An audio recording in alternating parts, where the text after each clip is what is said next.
Selamat pagi saudara yang dikasihi Tuhan. Saya berdoa saudara dalam keadaan sehat selalu dan aman dalam perlindungan Tuhan. Pada devotion from home pagi hari ini, kita akan merenungkan firman Tuhan dari Galatia 6 ayat ke-7 sampai 10. Akan saya bacakan ayatnya. Jangan sesat, Allah tidak membiarkan dirinya dipermainkan, karena apa yang ditabur orang, itu juga yang akan dituainya. Sebab barang siapa menabur dalam dagingnya, ia akan menuai kebinasaan dari dagingnya. Tetapi barang siapa menabur dalam roh, ia akan menuai hidup yang kekal dari roh itu. Ayat ke-9, janganlah kita jemu-jemu berbuat baik, karena apabila sudah datang waktunya, kita akan menuai jika kita tidak menjadi lemah. Karena itu, selama masih ada kesempatan bagi kita, marilah kita berbuat baik kepada semua orang, tetapi terutama kepada kawan-kawan kita seiman. Bapa di surga, kami serahkan waktu devotion from home pagi hari ini di dalam pimpinan Roh Kudus, dalam nama Tuhan Yesus Kristus.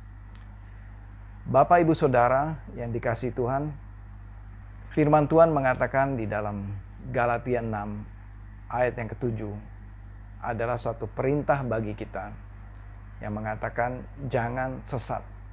Artinya berarti banyak orang yang tersesat jalan hidupnya. Yaitu apa? Yaitu mereka mempermainkan Allahnya.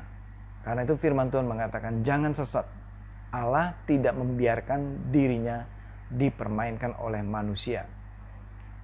Allah tidak mengizinkan manusia mempermainkan Tuhan, mempermainkan dirinya. Karena apa yang ditabur manusia, itu juga yang akan dituainya. Karena Allah telah membuat hukum sehingga menutup potensi manusia mempermainkan Allah. Karena manusia kecenderungannya adalah mempermainkan Allah, yaitu manusia ingin menikmati hasil. Namun manusia tidak menabur, hanya mau hasilnya saja. Jadi Allah tidak bisa dipermainkan. Oleh karena itu ada hukum yang berlaku sesuai ayat firman Tuhan ini, yaitu apa yang kita tabur, itulah yang akan kita tuai. Apa yang saudara dan saya alami pada hari ini adalah hasil dari apa yang kita lakukan, dari apa yang kita tabur di masa yang lampau. Apa yang kita lakukan hari ini adalah taburan yang akan kita tuai di masa yang akan datang. Di ayat ke-8 mengatakan, sebab barang siapa menabur di dalam dagingnya, ia akan menuai kebinasaan dari dagingnya. Tetapi barang siapa menabur dalam roh, ia akan menuai hidup yang kekal dari roh itu. Manusia kecenderungannya mengikuti keinginan apa yang dari daging. 1 Yohanes 2 ayat 16 mengatakan, sebab semua yang ada di dalam dunia, yaitu keinginan daging dan keinginan mata, serta keangkuhan hidup, bukanlah berasal dari Bapa, melainkan dari dunia. Ayat ke-8 tadi di Galatia mengatakan, sebab barang siapa menabur dalam dagingnya. Ya, apa yang dari daging, yaitu yang bukan dari Bapa, yang dari dunia, yaitu keinginan mata, keinginan daging, dan keangkuhan hidup. Jika kita menuruti ketiga hal ini, menuruti keinginan mata kita, menuruti keinginan daging kita, menuruti dan menabur keangkuhan hidup, ya, segala keinginan daging kita menabur, melakukan semua hal yang dari dunia ini, maka upahnya apa yang kita akan tuai, yaitu kebinasaan, kehancuran. Tetapi barang siapa menabur dalam roh, apa itu artinya? Barang siapa kita yang melakukan kehendak Bapa di surga, yang taat mendengarkan suara Roh Kudus, barang siapa kita yang melakukan perintah Tuhan, melakukan firman Tuhan, melakukan dengan ketaatan kepada Roh Kudus, maka kita akan menuai apa yang dari Roh Kudus, yaitu apa yang dari Bapa di surga, yaitu kehidupan kekal. Barang siapa menabur di dalam roh, ia akan menuai hidup yang kekal di dalam Roh Kudus bersama dengan Bapa di surga. Jadi ada dua kontras di sini, yaitu barang siapa yang menabur dalam dagingnya, ia akan menuai kebinasaan. Barang siapa menabur dalam roh, ia akan menuai kehidupan yang kekal. Dan kemudian di ayat yang ke-9 mengatakan, janganlah kita jemu-jemu berbuat baik, karena apabila sudah datang waktunya, kita akan menuai, jika kita tidak menjadi lemah. Jangan jemu-jemu. Jemu ini artinya, mungkin kita capek, mungkin kita lelah, menyerah mungkin, give up dikatakan. Karena mungkin orang yang kita terus berbuat baik, mungkin dia nggak tahu diri, mungkin dia nggak tahu berterima kasih, mungkin dia nggak pernah balas budi, mungkin dia nggak pernah tahu berterima kasih kepada kita, nggak tahu malu mungkin ya, malah mungkin menyakiti kita, tidak menghormati kita. Kita sudah berbuat baik sama dia, dia tidak menghormati kita, malah menyakiti kita. Tapi firman Tuhan katakan, jangan jemu-jemu berbuat baik. Karena apabila sudah datang waktunya, akan tiba waktunya. Nah, waktu di dalam ayat 9 ini, dari kata-kata aslinya, yaitu kairos. Ya, jadi waktu ada dua waktu, kronos dan kairos. Nah, di dalam ayat ini, yang digunakan adalah kairos. Apa bedanya? Kairos adalah waktunya Tuhan yang bicara, waktu yang berbicara mengenai kualitas, waktu yang pas bagi Tuhan, waktu yaitu momen, yaitu season, yaitu kesempatan yang Tuhan sediakan. Itulah kairos. Kairos itu adalah waktu yang dari Tuhan. Kairos itu adalah waktu yang penetapan Tuhan yang cocok, yang pas, ya, sesuai dengan kehendak Tuhan. Itulah kairos. Kairosnya Tuhan. Akan tiba musimnya, akan tiba waktunya Tuhan untuk saudara dan saya menuai.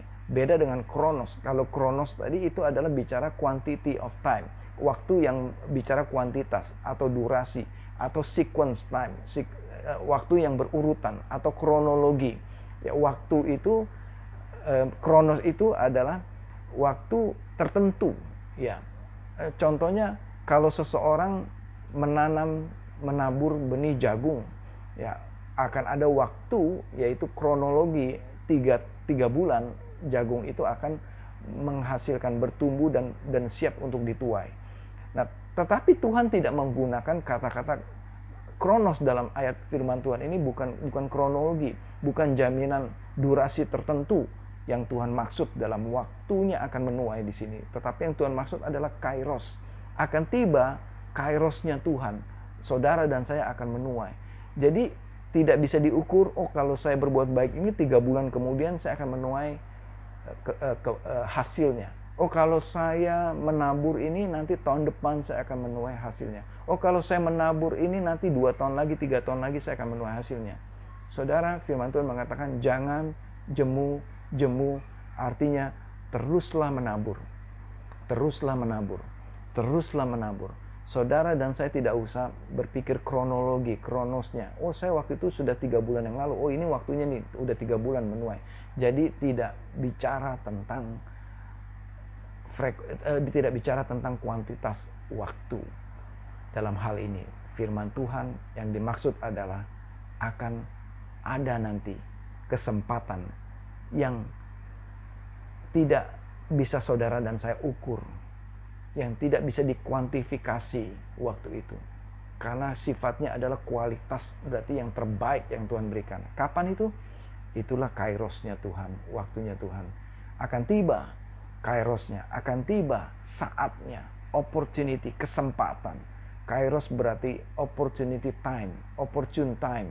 Ya, kesempatan atau musim kesempatan itu akan tiba, yaitu kesempatan untuk menuai. Jika saudara dan saya tidak menjadi lemah, jika kita tidak menyerah di tengah jalan, tapi terus berbuat kebaikan, terus menabur apa yang baik. Ayat ke-10, karena itu, selama masih ada kesempatan bagi kita, marilah kita berbuat baik kepada semua orang, tetapi terutama kepada kawan-kawan kita seiman. Saudara, firman Tuhan mengatakan selama masih ada kesempatan bagi kita, Tuhan memberikan kesempatan kepada saudara dan saya untuk menabur. Tuhan memberikan kesempatan saudara dan saya untuk berbuat baik. Kesempatan itu bisa datang 1 kali, 2 kali, 3 kali, atau berkali-kali, dan kita tidak pernah tahu berapa kali lagi. Mungkin, jangan-jangan, ini adalah kesempatan terakhir untuk kita berbuat baik kepada orang yang kita kasihi. Kesempatan itu tidak selamanya ada. Kesempatan Kairos ditetapkan bagi kita pas, cocok, sesuai dengan waktu, dengan Kairosnya Tuhan, sesuai dengan kehendaknya Tuhan. Saudara, selalu ada kesempatan untuk menabur bagi kita.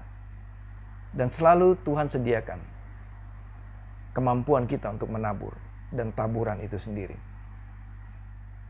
Saudara, perkataan kita akan kembali kepada kita. Perbuatan kita akan juga kembali kepada kita.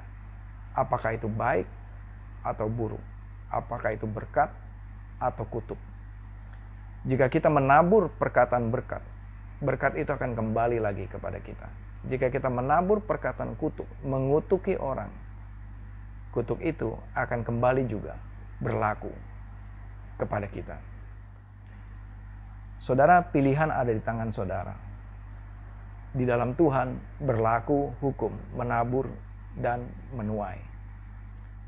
Karena itu selama masih ada kesempatan untuk menabur, selama masih ada kesempatan untuk berbuat baik, selama masih ada kesempatan untuk mengampuni, selama masih ada kesempatan untuk mengasihi, marilah kita melakukan sebaik-baiknya. Mungkin, siapa tahu, itu adalah kesempatan terakhir untuk kita. Kita tidak pernah tahu apa yang akan terjadi besok, apa yang akan terjadi nanti. Jadi selama masih ada kesempatan, marilah kita melakukan kebaikan. Marilah kita berbuat baik. Marilah kita menabur. Marilah kita menaburnya di dalam roh. Tetapi terutama di ayat 10 mengatakan kepada saudara-saudara seiman, kepada kawan-kawan kita seiman. 1 Yohanes 4 ayat yang ke-7.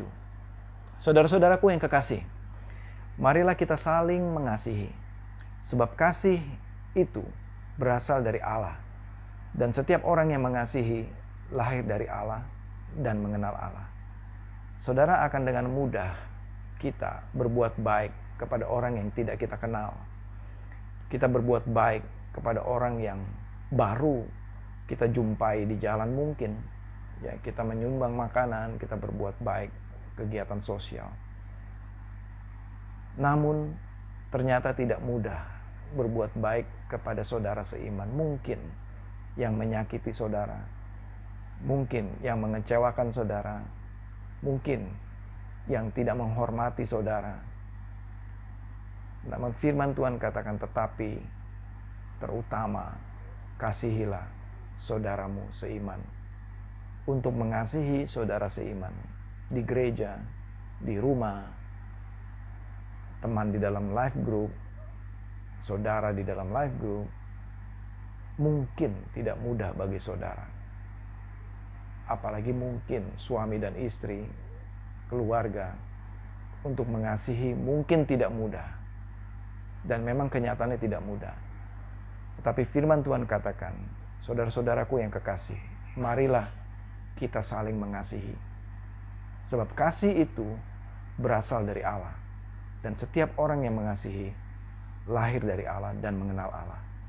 Oleh karena itu Bapak Ibu Saudara, selama masih ada kesempatan kita hidup di bumi ini, selama masih ada kesempatan kita bisa berjumpa dengan saudara seiman kita, selama masih ada kesempatan, yang dimana mungkin, siapa tahu, kesempatan itu adalah kesempatan terakhir buat kita.